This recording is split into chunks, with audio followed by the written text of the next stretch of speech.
Mi novia me fue infiel después de que pagué su universidad. Cuando la enfrenté, dijo, yo no te pedí que lo hicieras.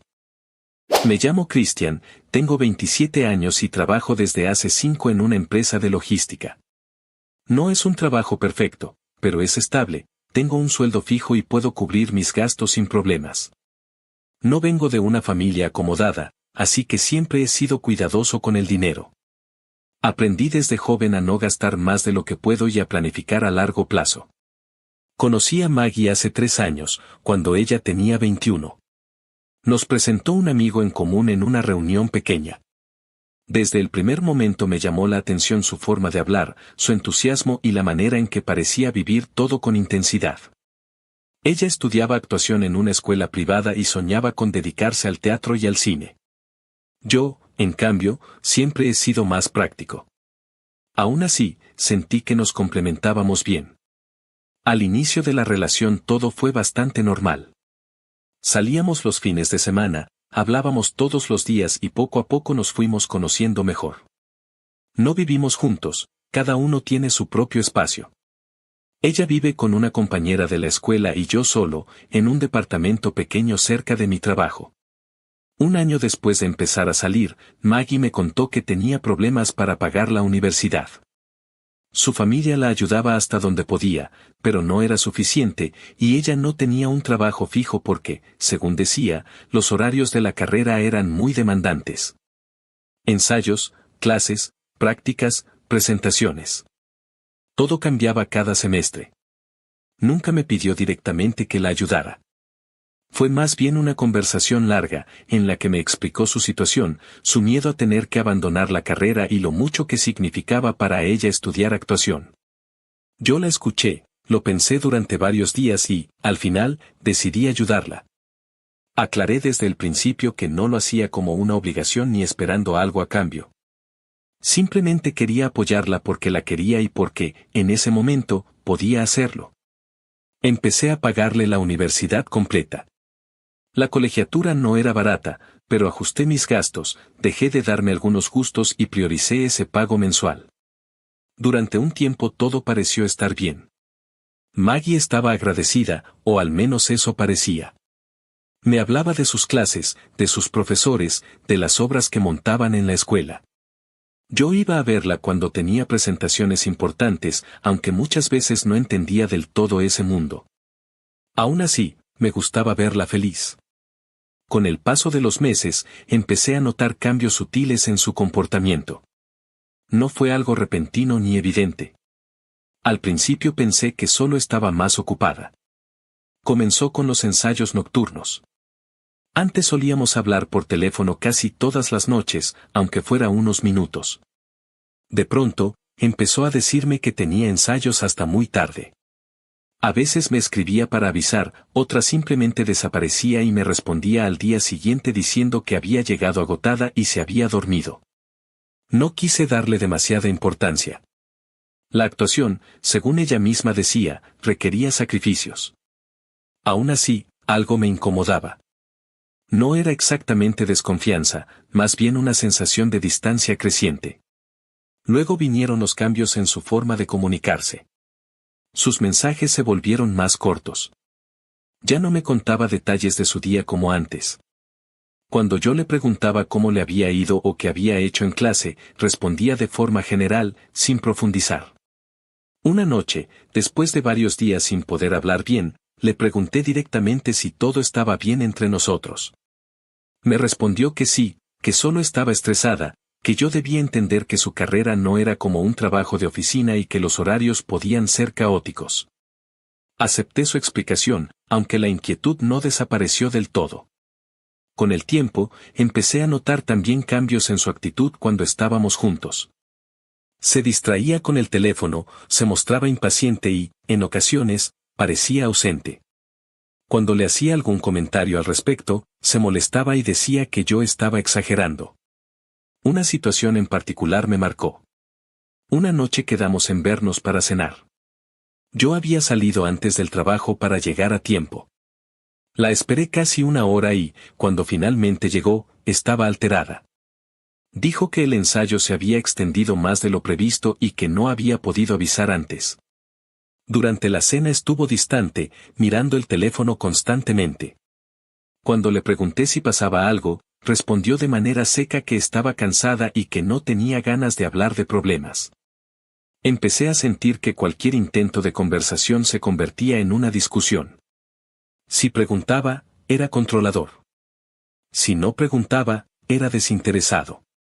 En algún punto, le mencioné que me sentía desplazado, que parecía que su vida giraba en torno a la escuela y que yo estaba quedando en segundo plano. Su reacción fue inmediata, me dijo que estaba siendo paranoico, que veía cosas donde no las había y que mi inseguridad estaba afectando la relación. Esa palabra se quedó dando vueltas en mi cabeza, paranoico. Yo nunca me había considerado una persona celosa. Nunca revisé su teléfono, nunca le prohibí nada, nunca le dije con quién podía o no hablar. Aún así, empecé a dudar de mí mismo. Tal vez tenía razón. Tal vez el problema era mío. Sin embargo, las situaciones continuaron acumulándose. Ensayos nocturnos cada vez más frecuentes. Cambios de último momento en los planes. Respuestas evasivas cuando preguntaba quiénes estaban en esos ensayos o por qué eran siempre tan tarde. Una noche, mientras hablábamos por teléfono, escuché voces de fondo. Le pregunté dónde estaba.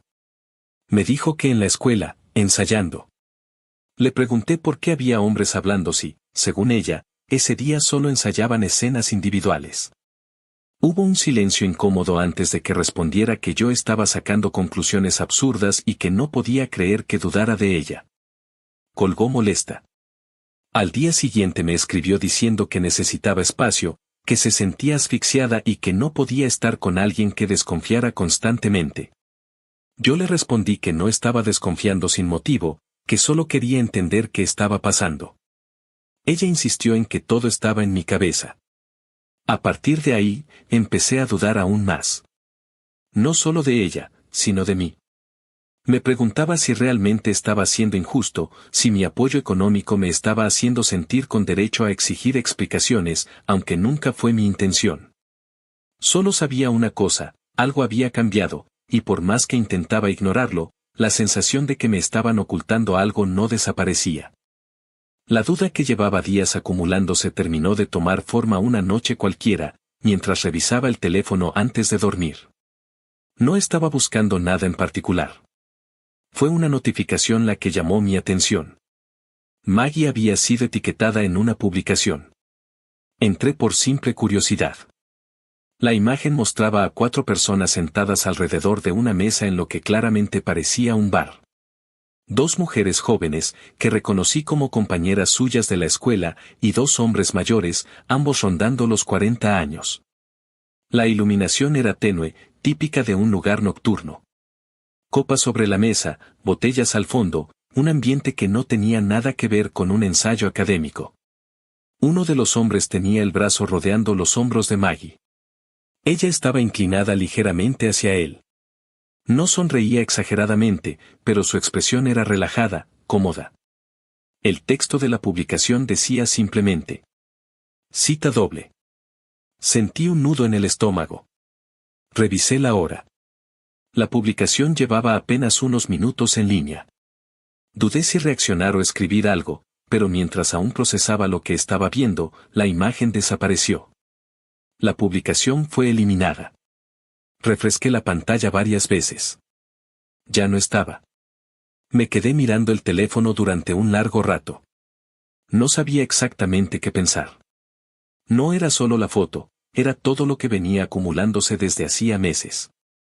Los ensayos nocturnos, las evasivas, las discusiones, la palabra paranoico repitiéndose en mi cabeza. Decidí llamarla. Contestó después de varios tonos. Su voz sonaba normal, aunque algo apresurada. Le pregunté directamente por la publicación. No di rodeos ni intenté suavizarlo.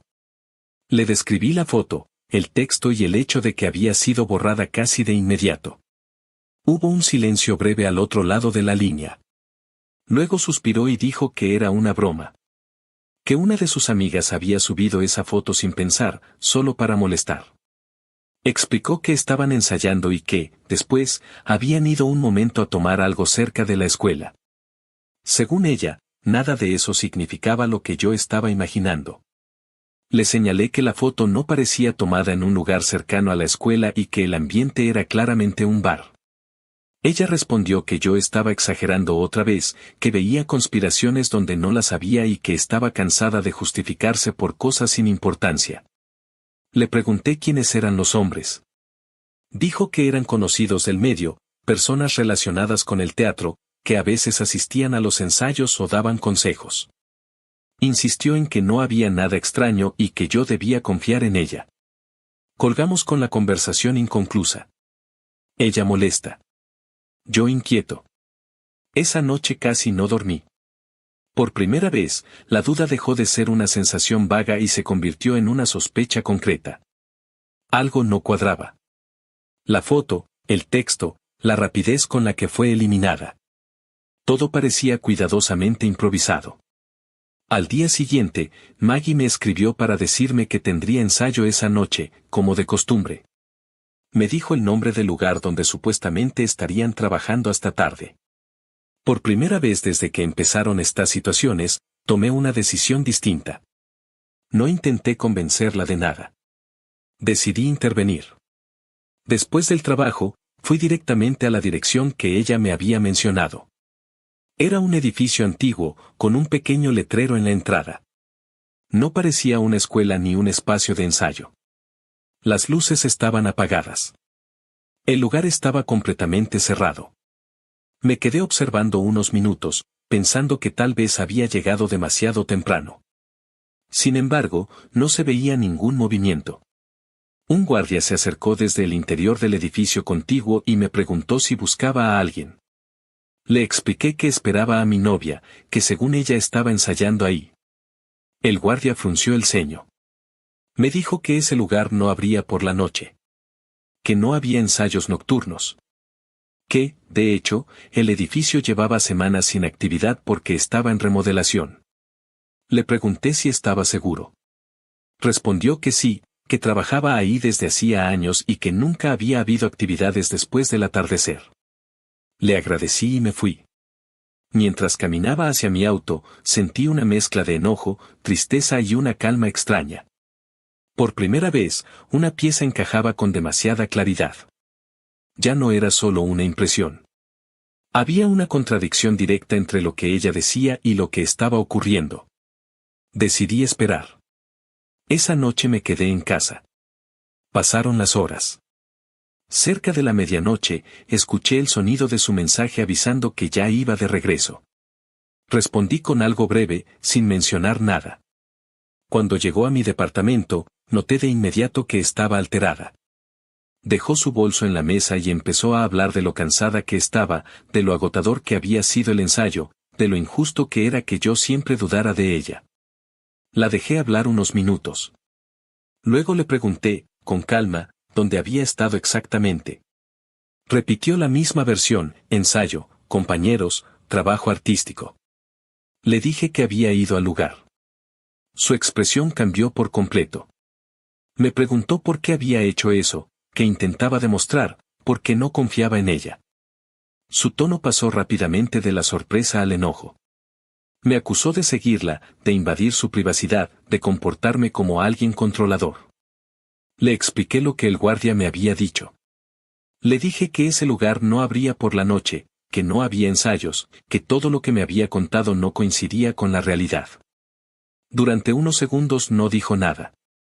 Luego empezó a gritar. Dijo que estaba hartándose de mí, de mis sospechas, de mis interrogatorios. Que su carrera era complicada, que yo no entendía ese mundo y que estaba arruinando todo con mi actitud. La discusión fue subiendo de tono.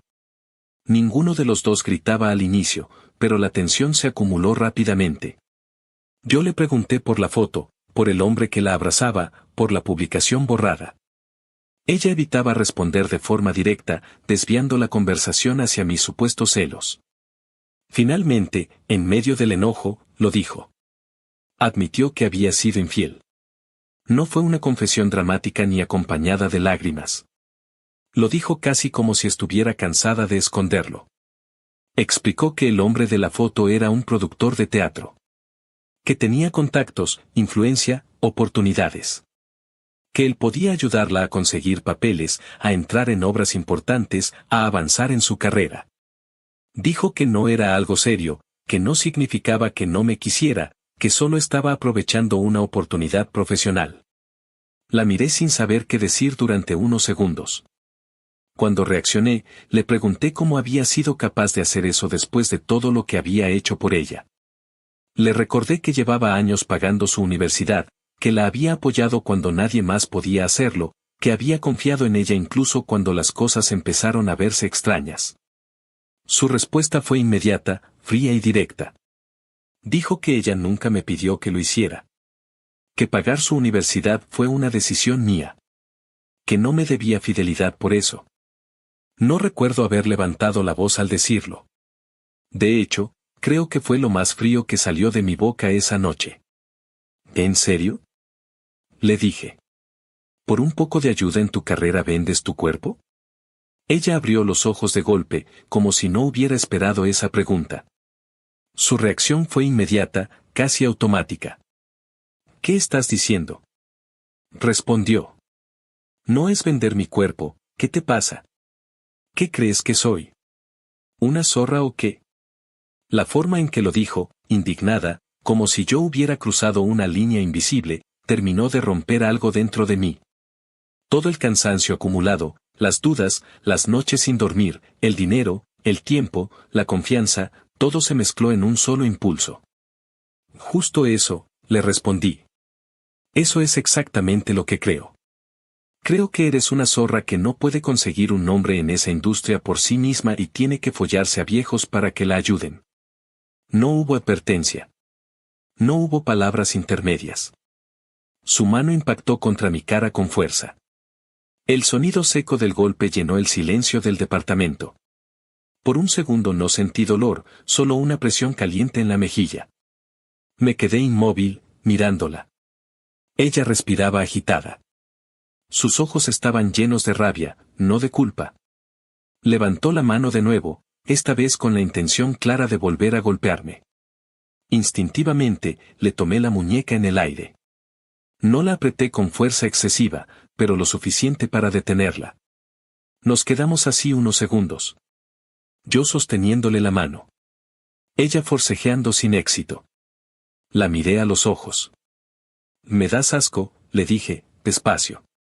Eres tan patética. Me da asco decir que le pagué la carrera a una zorra como tú. Ojalá que ese idiota te pague lo que te queda de universidad, porque lo nuestro terminó. Solté su mano. Durante un instante, el enojo desapareció de su rostro. Fue reemplazado por algo distinto. Miedo. Pánico. Desesperación. Christian, espera, dijo, con la voz temblorosa. No quise decirlo así. Perdóname, por favor. Yo te quiero. Solo me equivoqué. Se acercó un paso. Luego otro. Fue un error, continuó. No significó nada. Yo nunca quise hacerte daño. Solo estaba confundida. Tú sabes lo difícil que es este medio. Yo no podía perder esa oportunidad. La escuchaba, pero ya no sentía nada. Ni rabia, ni tristeza. Solo una especie de vacío pesado en el pecho. Ayúdame, me dijo. No puedo pagar la universidad sola. Tú sabes que no puedo. Si me dejas ahora, voy a perder todo. Te prometo que no volverá a pasar. Lo juro. La miré sin responder. Christian, por favor, insistió. Yo sé que te fallé, pero podemos arreglarlo. Hemos pasado muchas cosas juntos. No puedes tirarlo todo por la borda así. Ahí volvió el enojo. ¿Arreglarlo? Le pregunté. ¿Qué parte crees que se arregla? ¿La parte en la que me mentiste durante meses? ¿La parte en la que te acostaste con otro mientras yo te pagaba la universidad? ¿O la parte en la que me dijiste que yo era paranoico mientras te ibas a bares con tipos de 40 años? Ella empezó a llorar. Lloraba de verdad, sin intentar ocultarlo. No entiendes, dijo entre sollozos. Yo no tuve opción. Nadie te regala nada en ese mundo. Nadie. Si no haces concesiones, te quedas fuera. Tú tienes tu trabajo estable, tu sueldo, tu vida resuelta. Yo no. No, le respondí. Yo tengo una vida que construí trabajando, no acostándome con gente para avanzar. Y no compares las cosas. Intentó acercarse otra vez, pero levanté la mano para detenerla. No me toques. Eso pareció afectarla más que cualquier insulto. ¿Entonces qué vas a hacer?, preguntó. ¿Me vas a dejar tirada? ¿Después de todo lo que hemos vivido? Tú nos dejaste tirados primero, le dije. Hace tiempo. Solo que yo tardé en darme cuenta. La discusión continuó. Ella pasaba de pedir perdón a justificarse, de llorar a enojarse, de prometer cambios a reprocharme que yo nunca entendí su mundo. Me acusó de usar el dinero como una forma de control, de hacerla sentir en deuda, de no apoyarla emocionalmente. Yo le respondí que jamás le pedí nada a cambio, que siempre respeté su espacio, que fui yo el que se tragó las dudas para no parecer controlador. Que si ahora hablábamos así era porque ella había cruzado límites que no tenían regreso. En algún punto, dejó de llorar y su tono cambió. Sin ti no puedo seguir estudiando, dijo. ¿Eso es lo que quieres? ¿Arruinarme la vida? No, respondí. Arruinarte la vida fue tu decisión. Yo solo me bajo de esa historia. Hubo un silencio largo. Finalmente, respiré hondo y señalé la puerta. Lárgate de mi departamento. Ella me miró como si no hubiera entendido. ¿Qué? Lárgate, repetí. No quiero verte aquí. No quiero verte nunca más. Christian, no puedes hacerme esto, dijo. Es tarde. No tengo a dónde ir. Eso ya no es mi problema. Se quedó quieta unos segundos, como esperando que cambiara de opinión. Cuando vio que no lo haría, empezó a recoger sus cosas de forma desordenada. Metía objetos en su bolso sin cuidado, dejando caer otros al suelo. Murmuraba cosas que no alcancé a entender. Antes de salir, se detuvo en la puerta. Te vas a arrepentir, dijo. Te vas a dar cuenta de que exageraste. No respondí. Cerré la puerta detrás de ella. Han pasado 2 meses desde aquella noche. No he vuelto a ver a Maggie desde entonces, ni he tenido contacto directo con ella. Bloqueé su número y sus redes sociales poco después de que se fuera de mi departamento. No lo hice por rencor, sino porque necesitaba silencio. Necesitaba cerrar esa etapa sin interferencias. Al principio no fue fácil. Aunque sabía que había hecho lo correcto, eso no elimina de inmediato el impacto emocional. Pasé varias semanas durmiendo mal, repasando conversaciones antiguas, preguntándome en qué momento exacto todo se torció. No desde la culpa, sino desde la necesidad de entender. Supongo que es una forma de duelo. Hace unos días me enteré de algo más por un amigo en común. No lo busqué yo. Él me escribió para preguntarme cómo estaba y, en medio de la conversación, mencionó que Maggie había dejado la escuela de actuación. Según lo que él escuchó, ya no podía seguir pagando y no consiguió el apoyo que esperaba de la gente con la que se estaba relacionando. También me contó algo más. Al parecer, ella anda diciendo entre conocidos y amigos que la relación terminó por mis celos enfermizos. Que yo era controlador, que desconfiaba de ella sin motivos, que mi actitud tóxica la asfixió hasta el punto de obligarla a dejar la carrera. Esa es la versión que está repitiendo. Cuando leí ese mensaje, no sentí rabia. Tampoco sorpresa. Entendí que necesitaba construirse un relato donde no fuera responsable de sus decisiones. Es más fácil decir que alguien te arruinó la vida que aceptar que tus actos tienen consecuencias. Supongo que siempre fue así. No respondí nada. No pedí explicaciones. No intenté defenderme. La verdad es que ya no me importa. No me importa lo que diga, ni cómo me pinte ante los demás. Las personas que realmente me conocen saben cómo soy. Y las que no, no tienen ningún peso real en mi vida. Hoy estoy tranquilo. Sigo con mi trabajo, recuperé estabilidad económica y, sobre todo, Recuperé algo que había perdido sin darme cuenta, paz mental. Ya no vivo dudando, ya no me siento culpable por hacer preguntas, ya no cargo con problemas que no me corresponden. Aprendí algo importante de todo esto.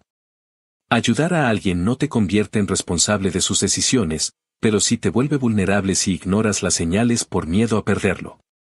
Yo ignoré muchas. No por ingenuidad, sino por confianza. Y aún así, no me arrepiento de haber ayudado. Me arrepentiría más de haberme quedado. Sé que hice lo correcto.